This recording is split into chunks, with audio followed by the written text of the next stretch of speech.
ಇವ್ರನ್ನ ನಿಲ್ಸ್ಕೊಂಬನ ಸಾಹೇಬ್ರೆ.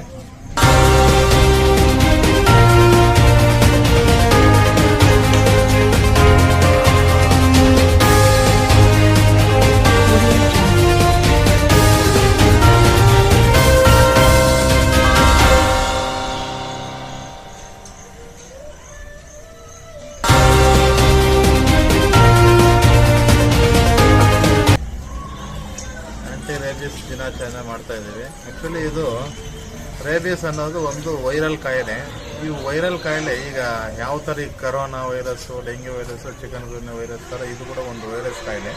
ಇದು ಬರೋದು ಮೇನು ಆ ವೈರಸ್ಸು ನಾಯಿ ಸಲೈವ ಅಂದರೆ ಅದರಲ್ಲಿ ಬಾಯಿ ಎಂಜಲಲ್ಲಿರುತ್ತೆ. ಸೊ ಇದು ಏನಾಗುತ್ತೆ ಅಂದರೆ ಬೇರೆ ಯಾರನ್ನಾದರೂ ನೆಕ್ಕಿದ್ರು ಇಲ್ಲ ಕಚ್ಚಿದ್ರು ಸ್ವಲ್ಪ ಏನಾದರೂ ಗಾಯ ಆದರೆ ರಕ್ತದ ಮೂಲಕ ಮನುಷ್ಯರಿಗೆ ಹೋಗ್ಬಿಟ್ಟು ಅದರಲ್ಲಿ ಆ ವೈರಸ್ಸು ಬಾಡಿಗೆಲ್ಲ ಹರಡಿ ಕಾಯಿಲೆ ಜಾಸ್ತಿ ಆಗ್ಬಿಟ್ಟು ಏನಾಗುತ್ತೆ, ಮನುಷ್ಯರು ಆ ಕಾಯಿಲೆ ಕಚ್ಚಿದ ಮೇಲೆ ಆ ರೇಬೀಸ್ ಅನ್ನೋದು ಅವ್ರಿಗೆ ನೀರು ನೋಡೋದು ಭಯ ಆಗೋದು, ಇಲ್ಲ ಹೆಂಗೆಂಗೋ ಆಡೋದು, ಅವ್ರಿಗೆ ಏನೇನೋ ಆಗ್ತಿರುತ್ತೆ. ಅಂದರೆ ಮೇಯ್ನ್ ಆಗಿ ಹೈಡ್ರೋಫೋಬಿಯಾ ಅಂತಾರೆ. ಹೈಡ್ರೋಫೋಬಿಯಾ ಅಂದರೆ ನೀರು ನೋಡಿದ ತಕ್ಷಣ ಭಯ ಆಗ್ತಿರುತ್ತೆ ಅವರಿಗೆ, ಮತ್ತೆ ಅವ್ರಿಗೆ ನರಗಳೆಲ್ಲ ಪ್ರಾಬ್ಲಮ್ ಆಗುತ್ತೆ. ಇದೊಂದು ಕಾಯಿಲೆ, ಮಾರಣಾಂತಿಕ ಕಾಯಿಲೆ. ಇದಕ್ಕೆ ನಿಖರವಾದ ಚಿಕಿತ್ಸೆ ಇಲ್ಲ. ಇದು ಆಕ್ಚುಲಿ 100% ಮಾರಣಾಂತಿಕ ಕಾಯಿಲೆ. ಅಂದರೆ ಈ ಕಾಯಿಲೆ ಬಂದರೆ ಉಳಿಯೋದೇ ಕಷ್ಟ. ಯಾಕಂದರೆ ಇದಕ್ಕೆ ಚಿಕಿತ್ಸೆನೇ ಇಲ್ಲ. ಆದರೆ ಇದಕ್ಕೆ ವ್ಯಾಕ್ಸಿನ್ ಐತೆ. ವ್ಯಾಕ್ಸಿನ್ ಆಂಟಿರೇಬಿಸ್ ವ್ಯಾಕ್ಸಿನ್ ARV ಅಂತ ಎಲ್ಲ ಸರ್ಕಾರಿ ಆಸ್ಪತ್ರೆಗಳು ಉಚಿತವಾಗಿ ದೊರೆಯುತ್ತದೆ. ಸೊ ಒಂದು ಆಧಾರ್ ಕಾರ್ಡ್, ರೇಷನ್ ಕಾರ್ಡ್ ಕೊಟ್ಟರೆ ಎಲ್ಲ ಕಡೆನೂ ಉಚಿತವಾಗಿ 5 ಇಂಜೆಕ್ಷನ್ ಏನು ವ್ಯಾಕ್ಸಿನ್ ಐತೆ ಅದು ಹಾಕ್ತೀವಿ. ಆದರೆ ಇದಕ್ಕೆ 2 ಥರ ಇರ್ತವೆ. ಒಂದು ಬೀದಿ ನಾಯಿ ಇರಲ್ಲ, ಆದರೆ ಬೀದಿ ನಾಯಿಗೆ ಆ ಥರ ಯಾರು ಮಾಡಲ್ಲ. ಆದರೆ ಬೀದಿ ನಾಯಿಗೆ ಹುಚ್ಚು ನಾಯಿ ಅಂತಾರೆ. ಹುಚ್ಚು ಅಂದರೆ ಇದೆ, ರೇಬೀಸ್ ಅನ್ನೋದು ಹುಚ್ಚು. ನೋಡ್ರಿ ಅದರಲ್ಲೇ ಅರ್ಥ ಐತೆ. ರೇಬೀಸ್ ಅಂದರೆ ಹುಚ್ಚು ನಾಯಿ ಅಂತೀವಿ ನೋಡಿ, ಅದೇ ಕಾಯಿಲೆ. ಆ ನಾಯಿ ಹೆಂಗಾಡುತ್ತೋ ಮನುಷ್ಯರಿಗೂ ಹಂಗಾಗ್ಬಿಡುತ್ತೆ.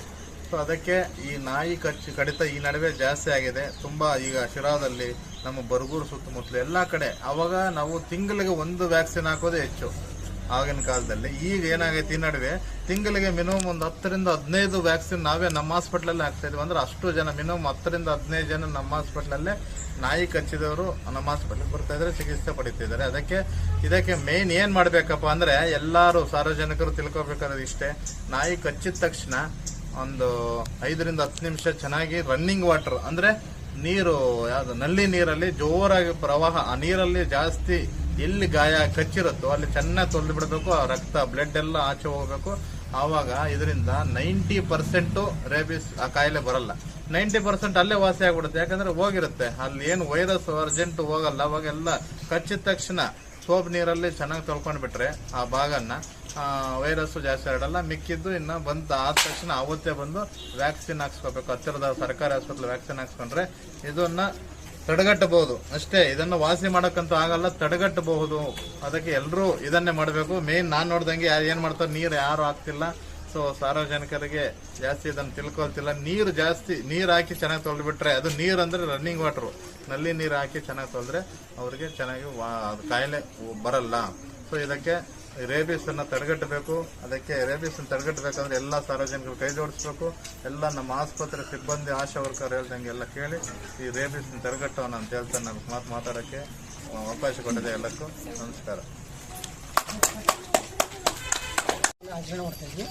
ಇಲ್ಲಿ ಗ್ರಾಮೀಣ ಪ್ರದೇಶಗಳಲ್ಲಿ ಹುಚ್ಚು ನಾಯಿಗಳು ಜಾಸ್ತಿ ಇದೆ. ಗ್ರಾಮೀಣ ಪ್ರದೇಶಗಳಲ್ಲಿ ಹುಚ್ಚು ನಾಯಿಗಳು ಜಾಸ್ತಿ ಇರೋದು, ಮತ್ತು ಇದು ನಮ್ಮ ಪಂಚಾಯಿತಿಯವರು ಗಮನ ಹರಿಸ್ಬೇಕು ಜಾಸ್ತಿ. ಹುಚ್ಚು ನಾಯಿಗಳು ಎಲ್ಲೆಲ್ಲಿ ಕಾಣ್ತಾವ ಅಲ್ಲಿ ಅವಕ್ಕೆ ಇದು ಔಷಧಿ ಕೊಡೋದು, ಮತ್ತು ಅವನ್ನ ಹಿಡಿದು ಮತ್ತು ಬೇರೆ ಕಡೆಗೆ ಶಿಫ್ಟ್ ಮಾಡಿಸೋದು, ಆ ಕೆಲಸ ಆಗಬೇಕು. ಅವರು ಏನಂದರೆ ಪಂಚಾಯಿತಿಯಿಂದ ನೆಗ್ಲೆಕ್ಟ್ ಮಾಡೋದ್ರಿಂದ ಹುಚ್ಚು ನಾಯಿಗಳು ಜಾಸ್ತಿ ಆಗಿ ಸಣ್ಣ ಪುಟ್ಟ ಮಕ್ಕಳಿಗೆ ಕಡಿಯೋದು. ಈಗ ಯಾರೋ ಭಾಳ ದಿವಸ ಈಗ ನೋಡ್ತಾ ಇದ್ವಿ ಟಿವಿಯಲ್ಲಿ ಮತ್ತು ಯೂಟ್ಯೂಬಲ್ಲಿ ಎಲ್ಲ ನೋಡ್ತಾ ಇದ್ವಿ. ಚಿಕ್ಕ ಮಕ್ಕಳಿಗೆ ಬಂದು 4-5 ನಾಯಿ ಕಡಿದ್ಬಿಟ್ಟು ಅಲ್ಲೇ ಸಡನ್ನಾಗಿ ಡೆತ್ ಆಗೋ ಚಾನ್ಸಸ್ ಇರುತ್ತೆ. ನಮ್ಮ ವೈದ್ಯಾಧಿಕಾರಿಗಳು ಹೇಳಿದಂಗೆ ಇದ್ರದ್ದು ಕಾಂಪ್ಲಿಕೇಶನ್ ಜಾಸ್ತಿ ಇರುತ್ತೆ. ಮಾತು ಹೋಗ್ಬೋದು, ಫಿಟ್ಸ್ ಬರ್ಬೋದು, ಡೆತ್ ಆಗ್ಬೋದು, ಬ್ರೈನ್ ಇಂಪೇರ್ಮೆಂಟ್ ಆಗ್ಬೋದು, ಇದು ಸೈಕಾಟ್ರಿಕ್ ಪ್ರಾಬ್ಲಮ್, ಕನ್ಫ್ಯೂಷನ್ ಡಿಸಾರ್ಡರ್ ಆಗ್ಬೋದು, ಡಿಲೇರಿಯಂ ಅಂತ ಬರ್ತಿರ್ತವೆ. ಇವೆಲ್ಲ ಸಮಸ್ಯೆ ಆಗ್ತಿರ್ತವೆ. ಮತ್ತು ಇಲ್ಲಿ ಹಳ್ಳಿ ಜನಗಳು ಏನಂದರೆ ಕಡದೇಟ್ಗೆ ನೆಗ್ಲಿಜೆನ್ಸಿ ಜಾಸ್ತಿ ಮಾಡ್ತಾರೆ. ಅವ್ರಿಗೆ ತಿಳಿದಂಗೆ ಅವರು ಪ್ರಥಮ ಚಿಕಿತ್ಸೆ ಮಾಡೋಕೆ ನೋಡ್ತಿರ್ತಾರೆ. ಅವ್ರಿಗೆ ತಿಳಿದಂಗೆ ಗಿಡಗಳದ್ದು ಔಷಧಿ ಹಾಕೋದು, ಅಳಿಸ್ನ ಹಾಲು ಬಿಡೋದು, ಎಕ್ಕೆ ಹಾಲು ಬಿಡೋದು, ಅರಿಶಿನ ಹಾಕೋದು, ಈ ಥರ ಮಾಡಿ ಸೆಪ್ಟಿಕ್ ಉಂಡು ಮಾಡಿ ಅದು ಗ್ಯಾಂಗ್ರೀನ್ ಆಗ್ಬೋದು ಚಾನ್ಸಸ್ ಇರುತ್ತೆ. ತಿರ್ಗಾ ಟೈಟಾಗಿ ಬಟ್ಟೆ ಕಟ್ಟೋದು, ಬ್ಲೀಡಿಂಗ್ನ ಎನ್ಕರೇಜ್ ಮಾಡಬೇಕು. ಮತ್ತು ಹರಿಯ ನೀರಲ್ಲಿ ಕ್ಲೀನಾಗೆ ಸೋಪ್ ವಾಟರ್ ಹಾಕಿ ಕ್ಲೀನ್ ಮಾಡಬೇಕು ಏರಿಯಾನ. ಬ್ಯಾಂಡೇಜ್ ಮಾಡಬಾರ್ದು. ಬಂದು ಇಲ್ಲಿ ಆಂಟಿ ರ್ಯಾಬಿಸ್ ವ್ಯಾಕ್ಸಿನ್ ತಗೋಬೇಕು. ತಗೊಂಡು ಮತ್ತು ವೈದ್ಯಾಧಿಕಾರಿಗಳು ಏನು ಸಲಹೆ ನೀಡಿರ್ತಾರೋ ಅದನ್ನು ಫಾಲೋ ಅಪ್ ಮಾಡಬೇಕು. ನಾವು ಫಾಲೋ ಅಪ್ ಮಾಡ್ತಿರ್ತೀವಿ. ಏನೇನ ಸಿಮ್ಟಮ್ಸ್, ಏನೇನ ಚೇಂಜಸ್ ಆಗಿದಾವ 7 days ತನಕ ಇದು ನಾಯಿ ಮತ್ತು ಮನುಷ್ಯಂದು ಇಬ್ಬರದ್ದು ಅಬ್ಸರ್ವ್ ಮಾಡಬೇಕು. ನಾಯಿದು ಸಡನ್ನಾಗಿ ಸಿಮ್ಟಮ್ಸ್ ಚೇಂಜ್ ಆಗಿ